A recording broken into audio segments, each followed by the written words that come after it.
ofrendas de obediencia y amor. Ven conmigo a la casa de Dios, celebraremos juntos su amor. Haremos fiesta en honor de aquel que nos amó. Estando aquí, Señor, estando aquí en la casa de Dios, alegraremos su corazón, le brindaremos ofrendas de obediencia y amor. En la casa de Dios,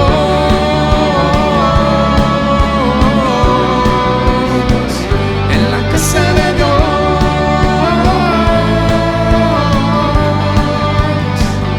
en la casa de Dios,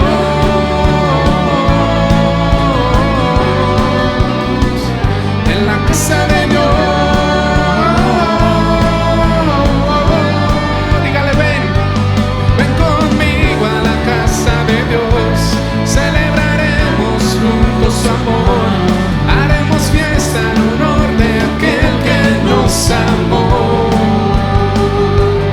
Estando aquí en la casa de Dios, alegraremos su corazón, le brindaremos ofrendas de obediencia y amor.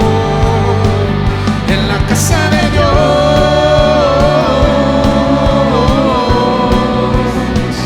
en la casa de Dios,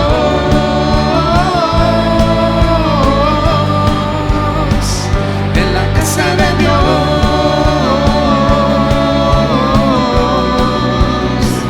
en la casa de Dios,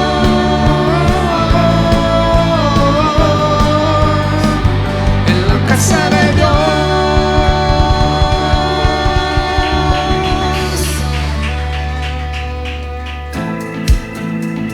Nos acercamos a tu monte santo, Señor, porque tú eres un Dios santo.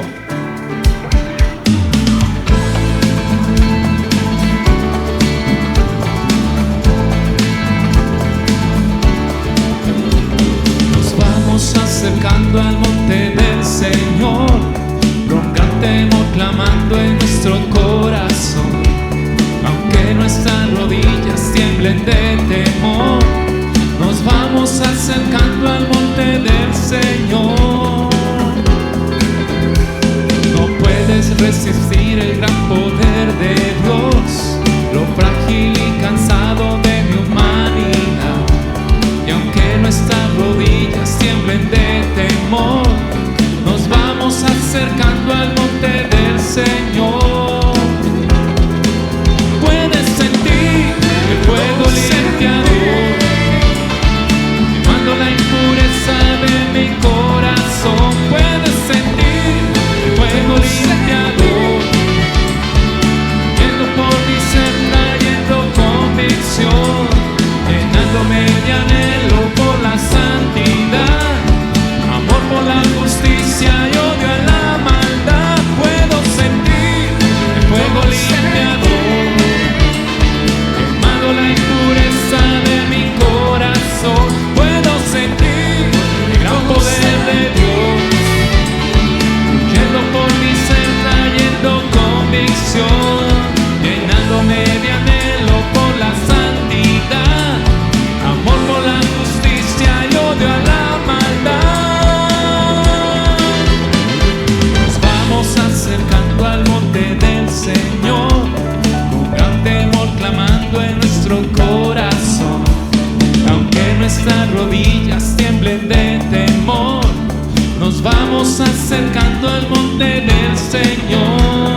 Gracias, Señor.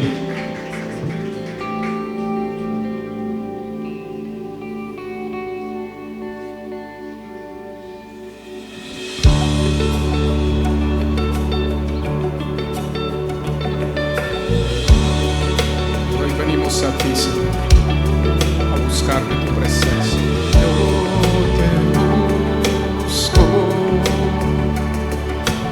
Yo te busco con fuego de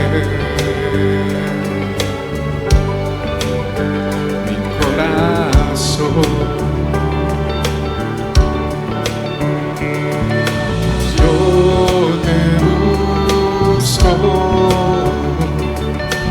yo te busco, recibe mi adoración. Te anhelo, te necesito,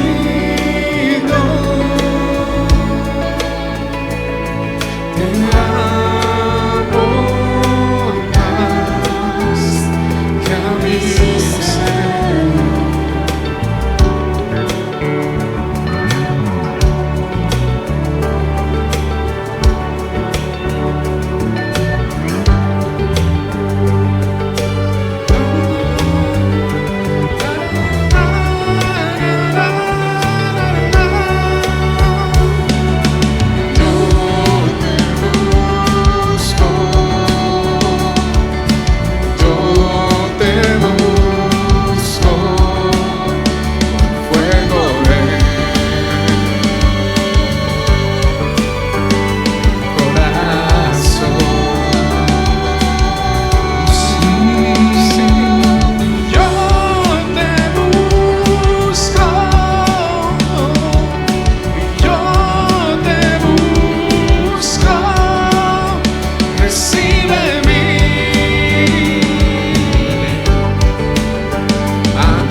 vencido, ha caído el enemigo y el infierno ha sido vencido. ¿Quién podrá? Ningún principado, ni las potestades, ni armas forjadas. ¿Quién podrá? ¿Quién podrá? No ha prevalecido, ha caído el enemigo y el infierno ha sido vencido. ¿Quién podrá? ¿Quién podrá? Él es digno de desatar los sellos.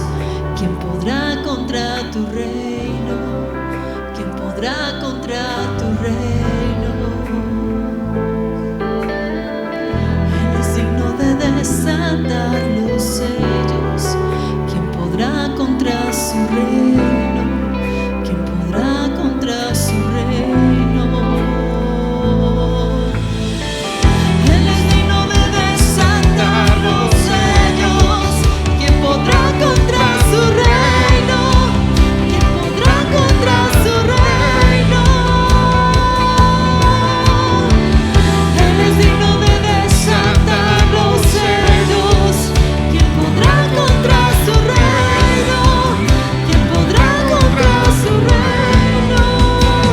Ningún principado, ni las potestades, ni armas forjadas. ¿Quién podrá? ¿Quién podrá? No ha prevalecido, ha caído el enemigo y el infierno ha sido vencido. ¿Quién podrá? ¿Quién podrá? ¿Quién podrá? ¿Quién podrá? ¿Quién podrá? ¿Quién podrá? ¿Quién podrá? ¿Quién podrá? ¿Quién podrá? ¿Quién podrá? ¿Quién podrá? ¿Quién podrá? ¿Quién podrá? ¿Quién podrá? ¿Quién podrá? Ningún principado, ni las potestades, ni armas forjadas. ¿Quién podrá? No ha prevalecido, ya ha caído el enemigo y el infierno tú has vencido. ¿Quién podrá?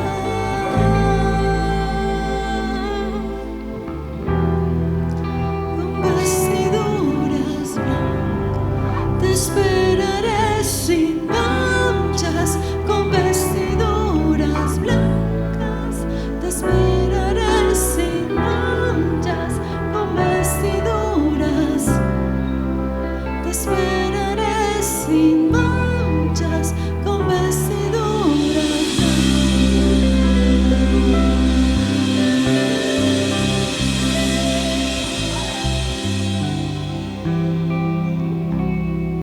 Alcanzar, restaurar, consolidar. Petra Iglesia Cristiana. Esta es nuestra agenda semanal. Sábados 6 de la tarde. Ven y reúnete con nosotros para tener un tiempo de alabanza, prédica y enseñanza para los niños. Te esperamos. Miércoles de oración, 7 de la noche. Porque Jesús nos dijo: no pudieron velar conmigo ni siquiera una hora. Velen y oren. Acompáñanos. Ahora puedes hacer tus donaciones online. Clic en la descripción del video.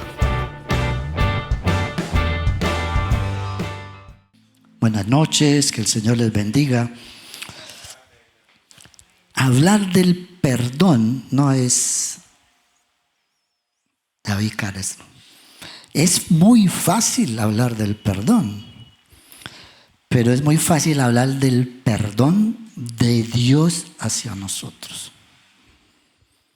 Los que hemos entendido ya el propósito del Señor con nosotros y que le hemos aceptado con todo nuestro corazón, entendemos lo que es el perdón de Dios, ya lo hemos y lo estamos disfrutando ya. Y el perdón de Dios es incomparable y es eterno siempre. Pero hablar del perdón del ser humano no es tan fácil. Aunque está en la palabra, hay ejemplos, hay textos, hay mucho contenido acerca del perdón, pero no es fácil. Es una decisión que debemos tomar cada uno de nosotros. Y en todo este ciclo que hemos estado hablando, habíamos hecho algunos pares por algunos motivos, el Señor trae otra palabra, por lo de la Santa Cena, en fin.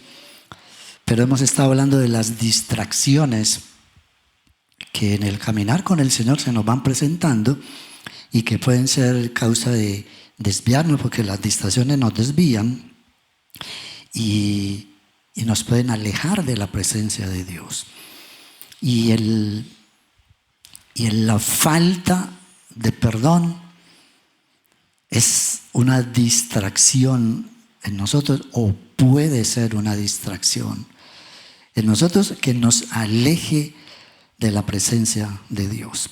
Y hay infinidad de textos, pero hay uno en especial donde Pablo relata en la segunda carta a los Corintios, el capítulo 2, versículo 11, desde el versículo 5 está hablando acerca del perdón, y lo tenía para lo último, pero quiero comenzar por ese porque tiene una frase al final en el versículo 11, ¿por qué debemos perdonar? Y dice el texto que para que Satanás no gane ventaja sobre nosotros. ¿Y qué haríamos nosotros? Y yo me hago muy frecuentemente esta pregunta y se la quería transmitir a la iglesia. Quería compartir esa carga con ustedes y hacerle la pregunta si estamos preparados para enfrentarnos a alguien que nos hizo daño, por ejemplo. O en su defecto, si estamos preparados nosotros, porque puede ser al contrario, si estamos preparados nosotros para enfrentar a alguien a quien le hemos hecho daño. Porque siempre lo tomamos como si alguien nos ofendió y que nos tuviera que perdonar a nosotros. Y aunque los ejemplos que vamos a ver, los tres están enfocados en el daño que se le hace a alguien y qué hacer nosotros, qué actitud tomar. También lo podemos tomar y estar en el otro bando. Y entonces esa pregunta va a ser recurrente. Desde ya se las hice y yo creo, no sé si ustedes están preparados. Yo frecuentemente me hago esa pregunta y cuando el Señor puso este tema, me la he hecho todos estos días. Y vienen a mi memoria personas que me han hecho daño, por ejemplo, a mí personalmente, a mi familia, a la iglesia. Y esa pregunta está ahí rondando siempre, siempre. Y yo no sé si usted ahí esté meditando, esté pensando, no se vaya a ir de acá, no se vaya a ir en su mente a otro lugar, pensar, ay, sí, tal persona, tal otra. ¿Qué haríamos nosotros si tuviéramos que enfrentar esa situación? Porque puede ser que estemos huyendo de eso, no hemos querido enfrentar una situación así. Y estos ejemplos, por ejemplo, valga la redundancia, en Génesis capítulo 27, nos van a mostrar que si no tomamos acciones puede ser una distracción que nos aleje de Dios, y nosotros tenemos que determinar en la vida de cada uno de nosotros si nos distraemos, si nos distanciamos, no encontramos, porque uno debe encontrar porque nos podemos distraer, que es lo que hemos visto, pero debemos encontrar otra vez el rumbo, ¿cierto? Para volver al estado de un hijo de Dios. Nos podemos desviar, pero volver a encontrar el camino y recomponer. En este pasaje del capítulo 27 de Génesis está hablando de Jacob y Esaú, y cómo Jacob engaña a su hermano y se roba la bendición de él. Y en el capítulo 27, versículo 38, no quiero llevar todos los textos, no por tiempo, porque nos podíamos quedar aquí hasta muy tarde, pero para no recurrir a todo el texto, y no hay unos versículos claves de actitudes que tomó, por ejemplo, Esaú al saber de toda esta trama, y nos vamos a ir cuestionando si estamos ahí en este momento en una situación así. Una de las actitudes después de conocer Esaú el engaño de su hermano, dice el versículo 38, Esaú respondió a su padre: ¿no tienes más que una sola bendición, padre mío? Bendíceme también a mí, padre mío. Y alzó su voz y lloró. Y nos vamos a ir mirando todas las actitudes de estos personajes, y nos vamos a ir preguntando nosotros, ¿podemos estar así? ¿Alguien nos dañó? ¿Alguien nos hirió? ¿Alguien nos hizo algo? Y hoy podemos estar alzando nuestra voz y llorando. Podemos estar hoy pasando por una situación así, y no podemos quedarnos allí, porque mire lo que sigue diciendo la historia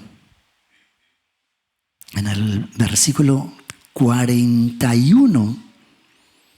Dice: y aborreció Esaú a Jacob por la bendición con que su padre le había bendecido, y dijo en su corazón: llegarán los días del luto de mi padre, y yo mataré a mi hermano Jacob. Entonces, si nos hemos cuestionado esto, si hemos hecho la pregunta de si estamos preparados para enfrentar una situación así, es un camino que debemos recorrer. Es un aprendizaje también. O sea que tenemos la decisión de o recorrer ese camino o quedarnos ahí, haciendo que llorando y el llanto, las lágrimas, si las dejamos ahí, no tomamos solución, nos llevan a otras situaciones que se convierten en armas peligrosísimas, que ya con eso comenzamos. Porque dice Pablo que debemos de perdonar para que Satanás no gane ventaja sobre nosotros. Y el llanto, que lo podemos tener y podemos estar llorando, pero si nos hicimos bien la pregunta y nos vamos a preparar para enfrentar esa situación, ahí hay que cortar, no nos podemos quedar llorando, porque puede venir que el aborrecer, o sea, el llanto, hasta ahí bien, pero el llanto nos puede llevar a que aborrecer a la otra persona, como le pasó a este personaje.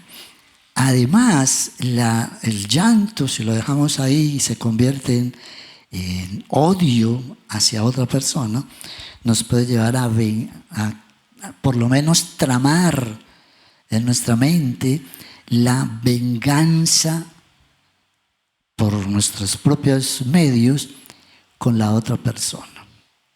Y ninguno de esas formas son las de un hijo de Dios. En el capítulo 28, versículo 8, dice: vio asimismo Esaú que las hijas de Canaán parecían mal a Isaac su padre. Versículo 9 dice: fue Esaú a Ismael y tomó para sí por mujer a Mahalad, hija de Ismael, hijo de Abraham, hermana de Nebaiot, además de sus otras mujeres. Entonces, si no tomamos cartas en el asunto, pasa todo esto y pasa esto, que nos volvemos personas rebeldes y tomamos acciones, y él aquí promete vengarse de su hermano, pero aquí se vuelve en contra de su padre. Y dice: esto le parece muy mal. Él escucha que le da unos principios a Jacob: no vayas a la mujer de Canaán. Y él escucha: a mi papá no le gusta eso. Entonces, nosotros en la casa usamos muchos de términos, no sé si ustedes lo usan. Entonces, de pica lo voy a hacer. Entonces, si no tomamos carta, mire ya a dónde va todo esto. El llanto, el dolor por algún daño que le hicieron a uno, en todo lo que se convierte, ¿cierto? En odio hacia la otra persona, en tramar las venganzas, en la rebeldía, la desobediencia a la autoridad paterna, en este caso. Pero hay una esperanza, ¿no? Siempre en todos los hijos de Dios siempre tenemos esperanza. Entonces, si tenemos todo esto le ocurrió a Esaú. Y si vamos al otro lado, Jacob también, porque ahorita decíamos, bueno, podemos estar en un bando o en el otro. Jacob también tiene que huir. Me centré en Esaú, ¿cierto? Mire todo lo que pasó, pero Jacob también tuvo que huir. Y si nosotros estamos huyendo de todo esto, hay esperanza. Si hemos huido a enfrentar las dificultades, hay una esperanza. Y en el capítulo 31,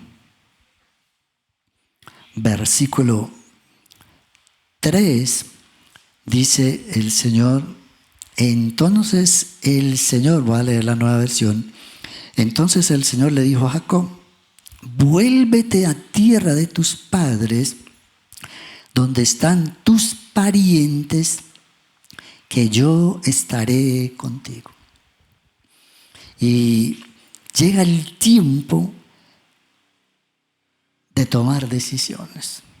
O sea, no se puede pasar todo el tiempo, y ahí es donde tenemos que escuchar la voz de Dios, y Dios usa lo que sea. Cuando sucede todo esto, en el capítulo 27, versículo 44, desde el versículo 43, para que entendamos, dice: ahora pues, hijo mío, obedece a mi voz. Está hablando Rebeca con Jacob. Levántate, huye a casa de Labán, lo que estamos diciendo ahora de la huida de Jacob, a casa de Labán, mi hermano, en Harán, y mora con él algunos días hasta que el enojo de tu hermano se mitigue, hasta que se aplaque la ira de tu hermano contra ti y olvide lo que le has hecho. Bien interesante. Entonces, hay momentos que la huida es importante. Hay momentos que hay que decir: no, con esta persona, relatamos ahora la sed de venganza que él tenía, el odio que sentía, y con una persona así no se puede conversar.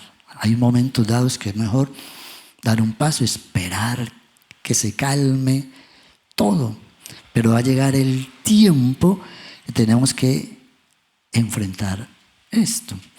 Que en el capítulo 31 el Señor le habla a Jacob y dice: es el tiempo de la restauración. Es el tiempo de Dios, que no es el tiempo de nosotros, después de, no vayan a tomar muy en cuenta, tengo que esperar esto. 20 años se tardó la reconciliación de estos señores. 20 años.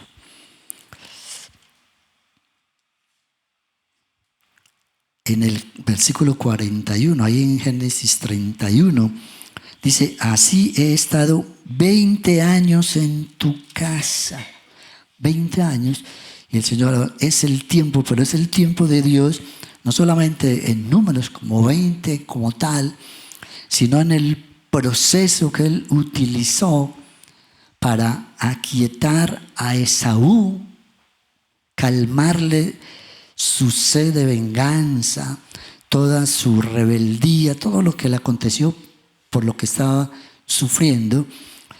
Ya estaban listos, no solamente Esaú, sino también Jacob. Estaban listos para la reconciliación que se da en el capítulo 33. Entonces, no estemos ajenos a la voz de Dios, estemos pendientes siempre de lo que el Señor nos dice, porque a veces no tomamos las palabras para nosotros.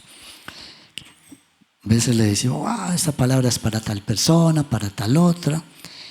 Y nosotros tenemos que escuchar bien, porque cuando el Señor le dice a Jacob, entonces el Señor le dijo a Jacob, vuélvete a la tierra de tus padres. Él, con todo su miedo y todo, se vuelve otra vez. ¿Pero por qué? Porque le da la promesa que Él iba a estar con él. Entonces siempre Dios está con todos, con el que nos dio duro, también está con nosotros. Porque el Dios es un Dios perdonador, siempre. Y hay una reconciliación. Entonces démonos tiempo en el capítulo 33. Ojalá conozcan la historia, porque ahí está todo lo de la reconciliación, cómo el Jacob siente ese temor de ir, pero dice, tengo que enfrentar eso. No puedo seguir huyendo toda la vida. Dios ya me dijo, es el tiempo, y hay un tiempo para todo. Eclesiastés 3 dice que hay un tiempo para todas las situaciones. Entonces démonos ese tiempo. Si estamos pasando por una situación así, démonos el tiempo. Dios siempre va a utilizar las oportunidades para organizar nuestras vidas, pero a veces nosotros no nos damos. Ahí lamentablemente, y lo vemos casi a diario, sobre todo en Colombia, que pasan tantas cosas que uno no entiende, tan difíciles, y uno oye, como oye uno de unos bandos de personas que dicen, acepto las disculpas por ejemplo, del gobierno. Han habido muertes terribles de personas inocentes en Colombia, ¿no? Y mucha gente acepta las excusas de un gobierno, de un presidente, de las autoridades, pero otros, hace poquito escuchaba yo una señora, dice, yo tomé la decisión de no perdonar a quienes mataron a mi hijo. Y es una decisión personal. Entonces, pero ¿será que podemos seguir huyendo toda la vida? Por eso decía al comienzo que no es fácil. Es una decisión que tomamos. Esaú, todo lo que tenía se le quitó y después abraza a su hermano y se reconcilia. Vamos a ir a otro ejemplo. Ahí mismo en Génesis, capítulo 37, dice la historia de José, como a los 17 años, Génesis 37, versículo 2, esta es la historia de la familia de Jacob. José, un jovencito, y cómo sus propios hermanos lo venden. Le tenían envidia. Versículo 27. Venid, vendámosle a los ismaelitas y no sea nuestra mano sobre él, porque él es nuestro hermano, nuestra propia carne, y sus hermanos convinieron con él. Entonces lo venden, tremendo, ¿no? Le hacen un daño, entre comillas, un daño terrible. Si nos quedamos con esto solo, eso es terrible, ¿no? Para una familia, entre hermanos. Y después de 13 años, en el capítulo 41, versículo 46 dice, era José de edad de 30 años, y si están atentos, dijimos, la historia comienza con él de 17 años, han pasado 13 años, y va a llegar el momento de enfrentar esto. ¿Qué haríamos nosotros después de 13 años? Sin siquiera nosotros tomar la iniciativa. No, es que ya tanto tiempo así, voy a volver a mi casa. No. Pasan situaciones tremendas en esos 13 años. José sufre lo indescriptible. No lo vamos a tomar. Ojalá conozcan la historia. Solo estar en la cárcel inocentemente debe ser una cosa horrible, ¿no? Les pasa muchas situaciones, pero llega el momento en que se encuentra con sus verdugos, que esa fue la pregunta que nos hicimos. ¿Estamos preparados para enfrentarnos a alguien que nos ha hecho daño? Y vuelvo y le reitero que yo siempre me hago esa pregunta. Y cierro mis ojos y me imagino tantas cosas. De encontrarme yo con X persona, ¿qué haría? Y decimos muy a menudo que este mundo es tan chiquitico, se encuentra uno con cualquier persona en medio de tantas. En Medellín, por ejemplo, ¿cuántos habitantes hay? Salí de casualidad, me encontré con una persona, en medio de tanta gente, encontrarme con alguien, y yo me hago mucho esa pregunta. A veces se encuentra uno con amigos, ¿qué más estabas por acá? ¿Qué haríamos nosotros después de 13 años? Y seguimos hablando de los tiempos que Dios usa para todo. En el capítulo 45,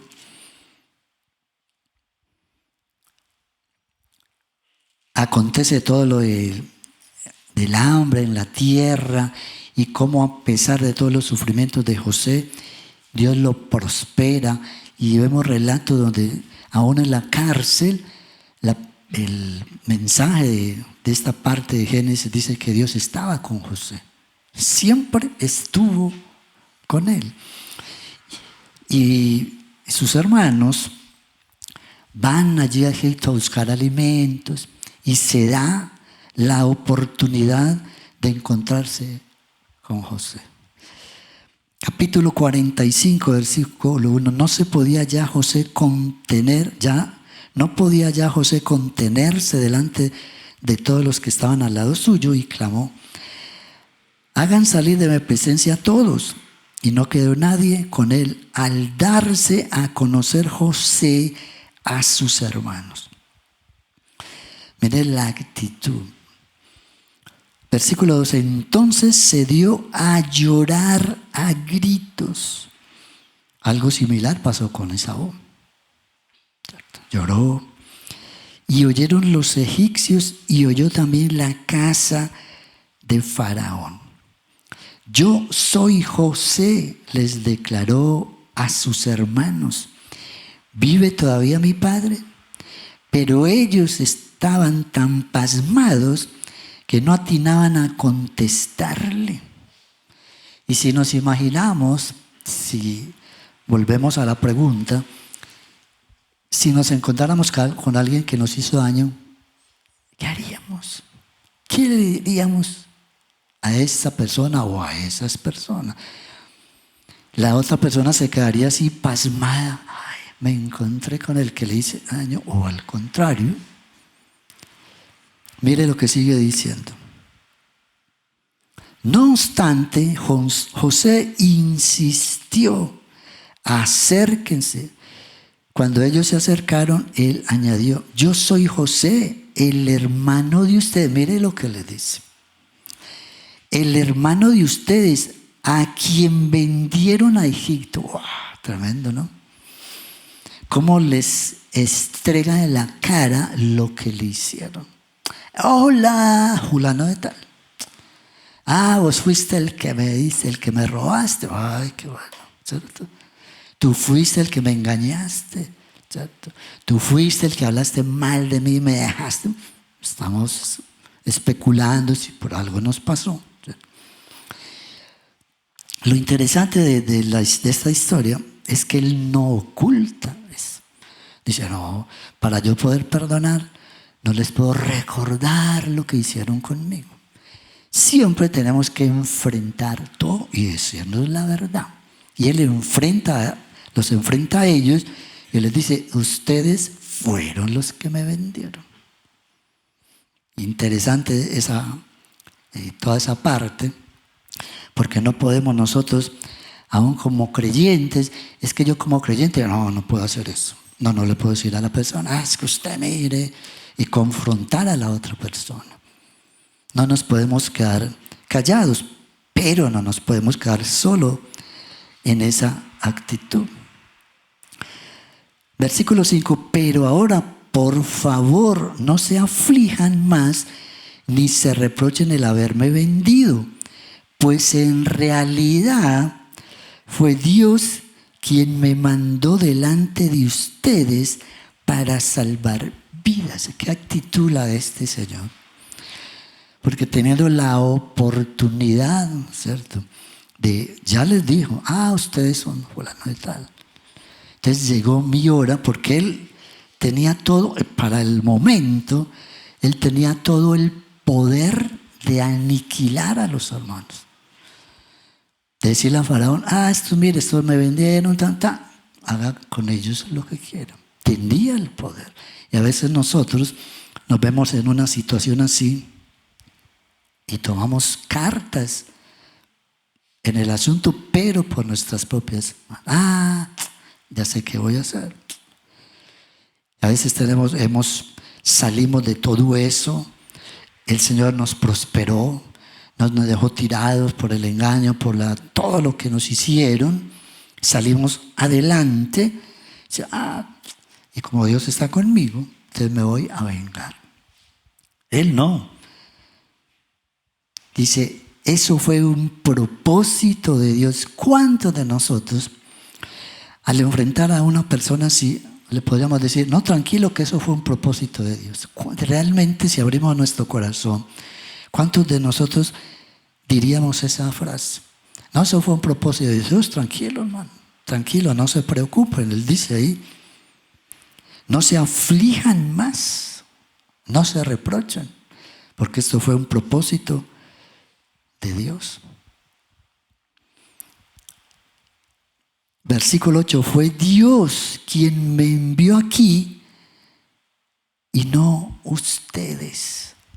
O sea, los exoneró de la culpa. ¿Quién de nosotros es capaz de hacer esto si nos encontramos con esa persona? No, tranquilo, eso fue un propósito de Dios. Yo ya entendí, tranquilo, hermano. ¿Será que somos capaces de hacer eso? Creo que ahorita les voy a leer un pasaje de un libro espectacular. Un miércoles de esto tratamos algo. Es un libro impactante para salirnos un poquito del contexto bíblico y quizás nosotros estemos en una historia de esas. Porque entender esto que está diciendo José, fue Dios quien me envió, es decir, entender los propósitos de Dios, aunque no entendamos. Pero el Señor, ¿por qué me trajo hasta acá? Estuve en la cárcel, sufrí tanto para salir victorioso, porque no me dio la victoria de una vez, desde antes, desde los 17 años me prosperó. A veces no entendemos, pero todo esto lo hace una persona que está, o por lo menos que está intentando resolver sus situaciones. Y en el versículo 14 y 15 está la reconciliación. y abrazó José a su hermano. Versículo 14, abrazó José a su hermano Benjamín, comenzó a llorar. Benjamín a su vez también lloró, abrazado a su hermano José. Y luego José, bañado en lágrimas, besó a todos sus hermanos. Solo entonces se animaron ellos a hablar. Entonces, en medio de las lágrimas podemos abrazar a alguien. Nos podemos reconciliar. Y ya no son esas lágrimas de ese dolor por el engaño, por la traición, por algo que nos hicieron, sino por el momento de la restauración. Qué bonita historia también esta. Pero ¿será que somos capaces de hacer eso? Esta otra historia, en Primera de Samuel, capítulo 19,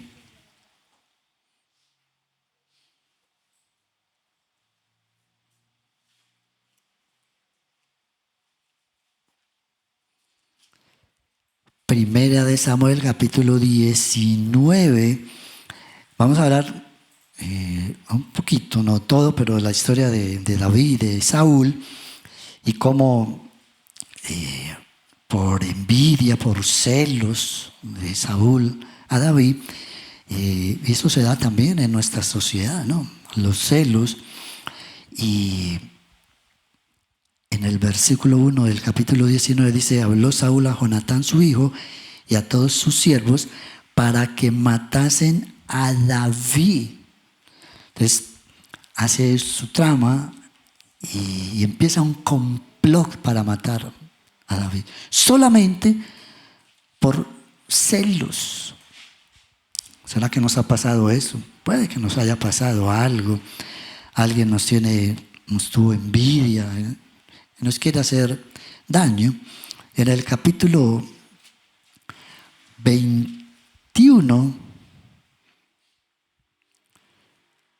versículo 10, dice: levantándose David aquel día, huyó de la presencia de Saúl. Entonces él está amenazado, se va.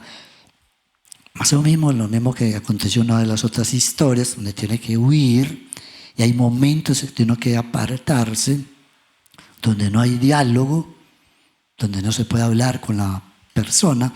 Es mejor hacerse un costado y esperar, ¿cierto? Y él huye, pero también va a llegar el momento. No se puede pasar toda la vida. Hay momentos que dicen: no, hay que esperar. Con esta persona no voy a poder dialogar, no voy a poder arreglar la situación. Me hago a un costado, espero. Pero no nos podemos pasar toda la vida así. En el capítulo 24, desde el versículo 1, dice: cuando Saúl regresó de perseguir a los filisteos, le informaron que David estaba en el desierto de Engadi. Entonces Saúl tomó consigo 3 batallones de hombres escogidos de todo Israel y se fue por los peñascos de las cabras en busca de David y de sus hombres. Recordemos que él ya lo había, ¿cierto? Lo había amenazado de muerte. Por el camino llegó a un redil de ovejas, y como había una cueva en el lugar, entró allí para hacer sus necesidades. David estaba escondido en el fondo de la cueva con sus hombres. Dios siempre se va a proveer de una oportunidad para organizar algo. Siempre. ¿Cómo hace este tipo para entrar allí y estar precisamente donde David estaba escondido? Pero esos son los propósitos de Dios. Mire lo que dice. Entonces, si estamos preparados o no estamos preparados para enfrentar una situación así. Mire la reacción de David. Versículo 4. Estos le dijeron: en verdad, hoy se cumple la promesa que te hizo el Señor cuando te dijo: yo pondré a tu enemigo en tus manos para que hagas con él lo que mejor te parezca.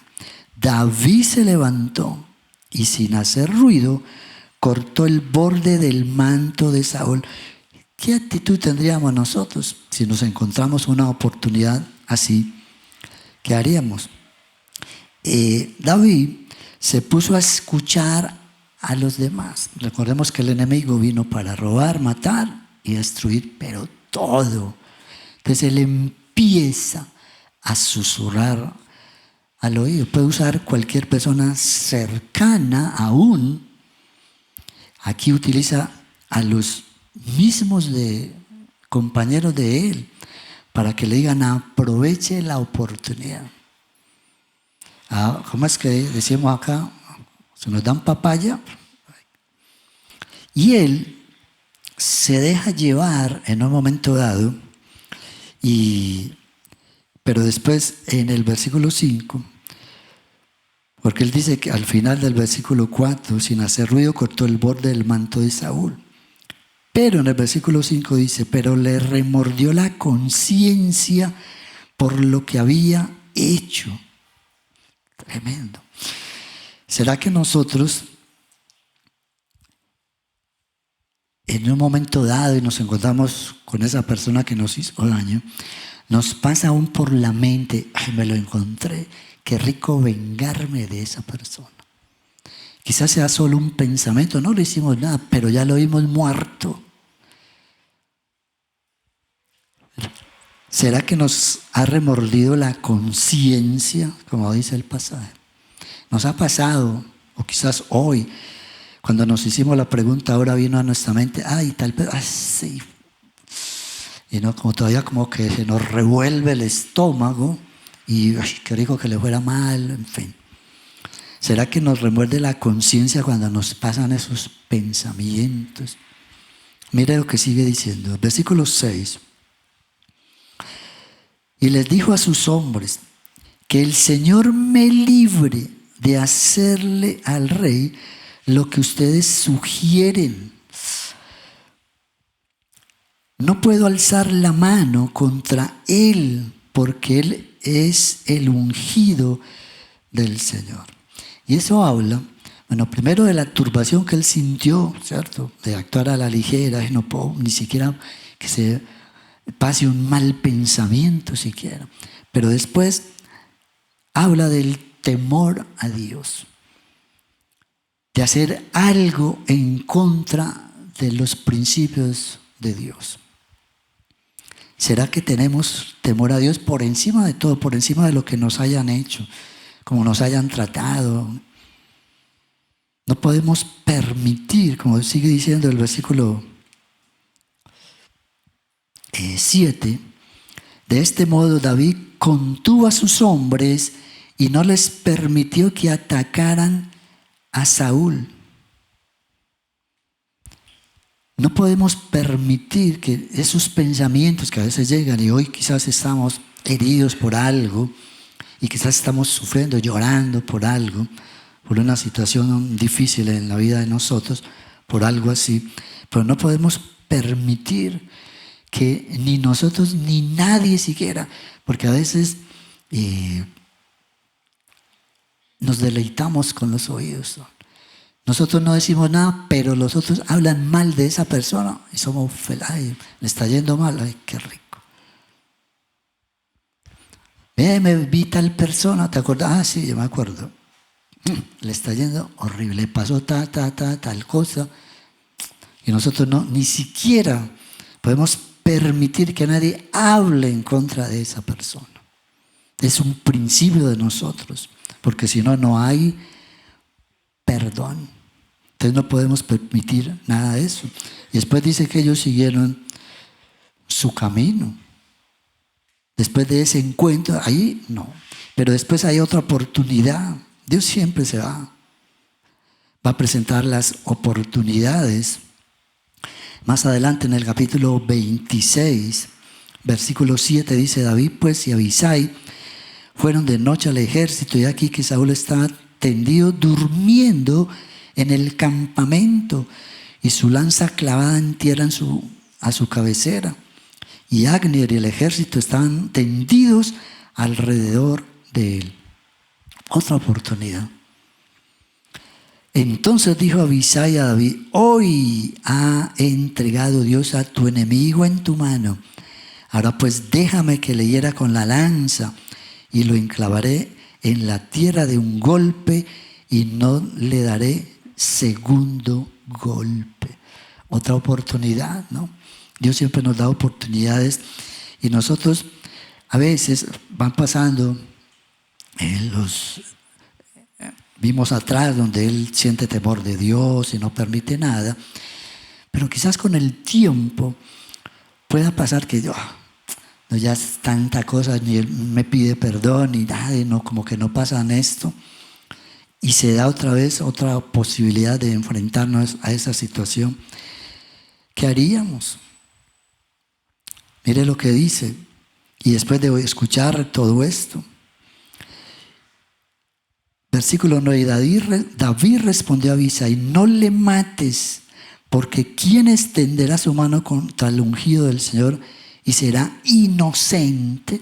Y vuelve el temor a Dios. Él siempre mantuvo el temor a Dios por encima de su querer vengarse, de su resentimiento, de estar huyendo, en vez de estar en su casa, bien bueno, con su familia. Un tipo huyendo no es bueno. Pero él aún así dice: yo no me puedo vengar de este tipo. Versículo 10. Este versículo es muy, muy bueno. Lo voy a leer en la nueva versión. Está un poquito más clara. Dice: y añadió: tan cierto como que el Señor vive, que Él mismo lo herirá, o le llegará la hora de morir, o caerá en batalla.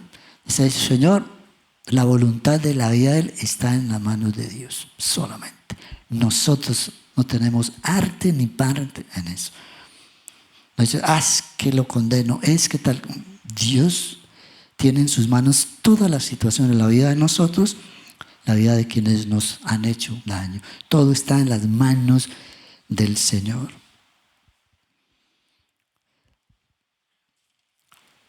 Versículo 23. Que el Señor le pague a cada uno según su rectitud y lealtad, pues hoy Él lo había puesto a usted en mis manos, pero yo no me atreví a tocar siquiera al ungido del Señor. Sin embargo, así como hoy valoré la vida de Saúl, quiera el Señor valorar mi propia vida y librarme de toda angustia. Le entregó todo a Dios. Yo no voy a tomar acciones por mi mano. Todo se lo entrego a Dios. Y esa es la actitud de nosotros. ¿Es fácil? No es fácil. Pero esa debe ser nuestra actitud. Versículo 25. Bendito seas David, hijo mío, le dijo él. Palabras aduladoras de un personaje que lo amenazó, que quería matarlo, que le tenía envidia. ¿Serían palabras correctas? No lo sabemos.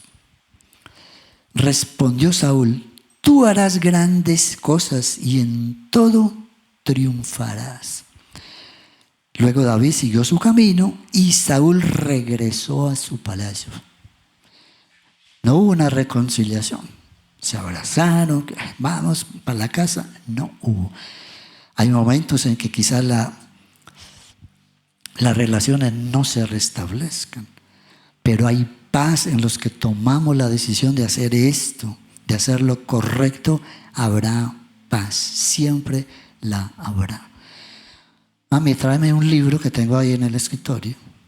Me haces el favor. En todas las historias está Dios involucrado. Sin Dios no podemos hacer nada, nada. Sin Dios no somos capaces de perdonar. Sin Él es imposible perdonar. Pero estamos preparados verdaderamente para enfrentar una situación así. Nuestro Señor Jesús. Esa es la oración que vamos a hacer hoy. Hebreos capítulo 5, versículo 7. Dice Hebreos 5, 7. 5:7 dice: en los días de su vida mortal Jesús ofreció oraciones y súplicas con fuerte clamor y lágrimas al que podía salvarlo de la muerte. Aún nuestro Señor Jesús, con sus lágrimas, con su sufrimiento, todo lo que vimos hace poco en la Santa Cena, ¿recuerdan? Todo lo que Él sufrió, sus lágrimas, y a quien invocó al Padre, al único que lo podía salvar. Y después dijo en la cruz: perdónalos porque no saben lo que hacen. Esa debe ser nuestra actitud, la actitud de todos estos personajes. ¿Para qué? Para que Satanás no gane ventaja sobre nosotros. Esa no es la idea. Él siempre va a aprovechar cualquier momento, por duro que sea. No es fácil, pero debemos hacerlo. Lo debemos de hacer. Esta historia que está en este libro, que a propósito se llama Cuando lo que Dios hace no tiene sentido. Espectacular este libro. Habla de esta historia, y con eso terminamos.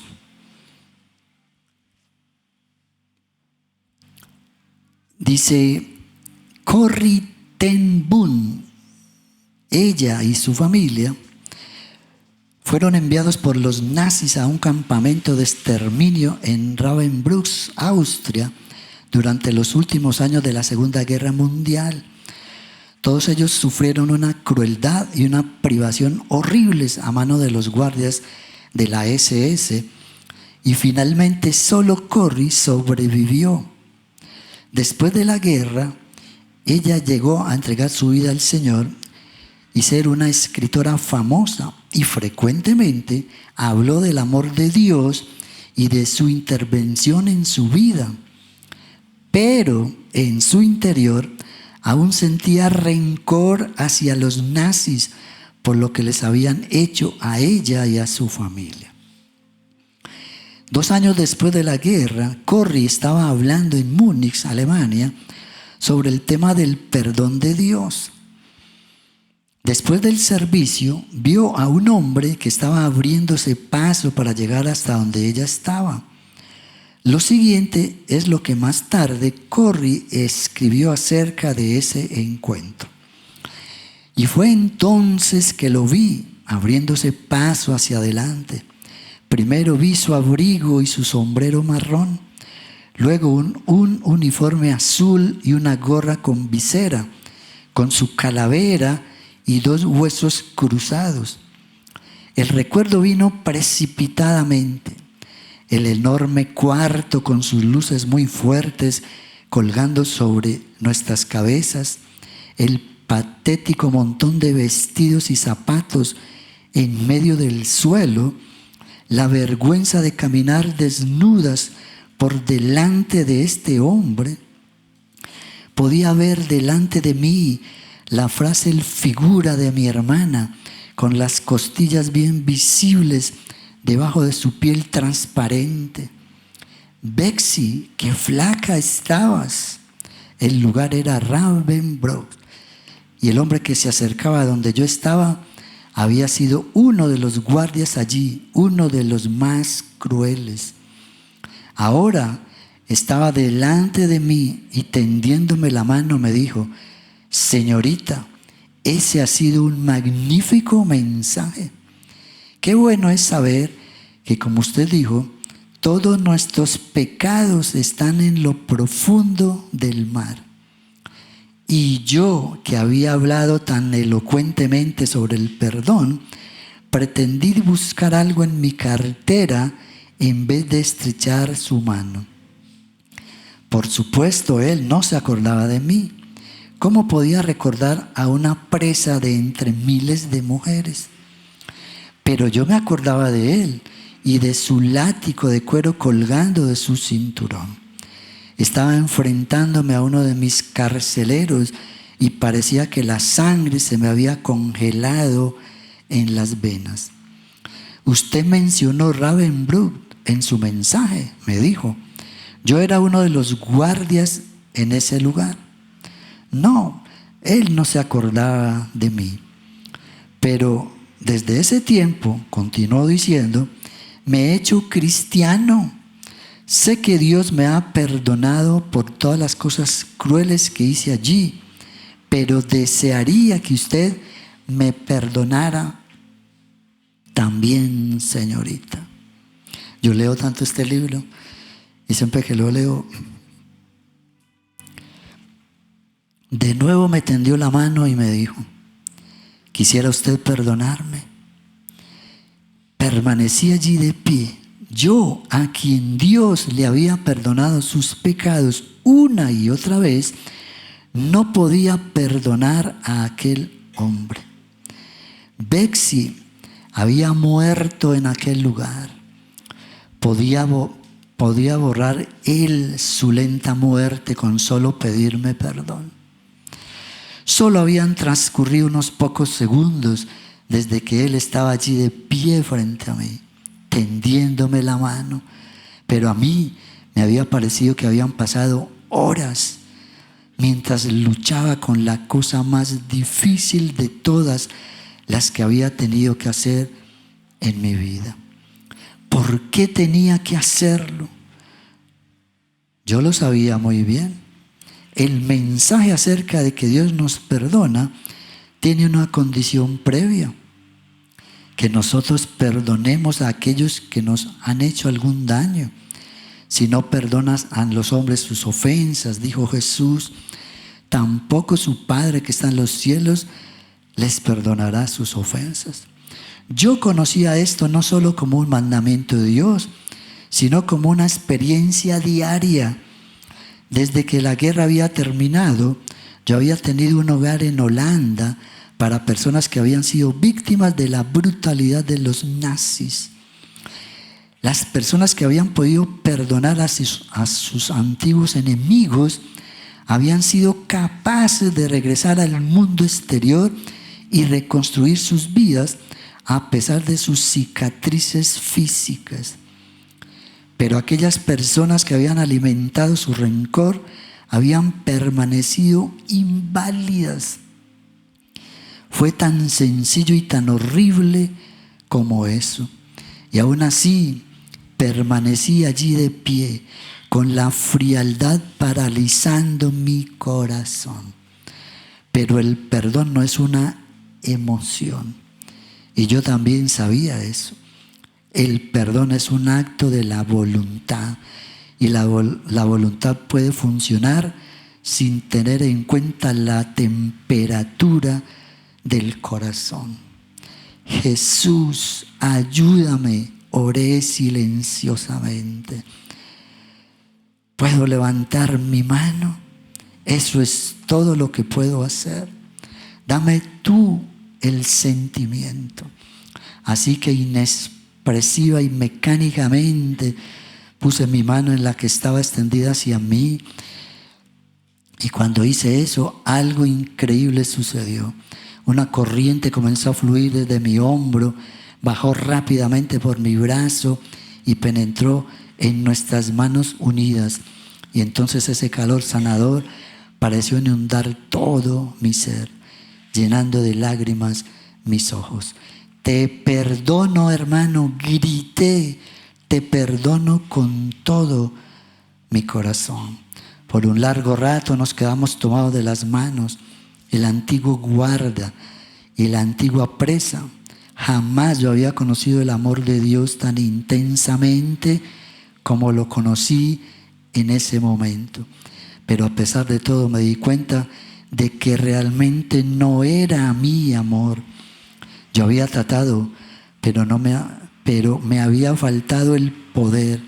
Era el poder del Espíritu Santo, tal como se menciona en Romanos 5:5, porque el amor de Dios ha sido derramado en nuestros corazones por el Espíritu Santo que nos fue dado.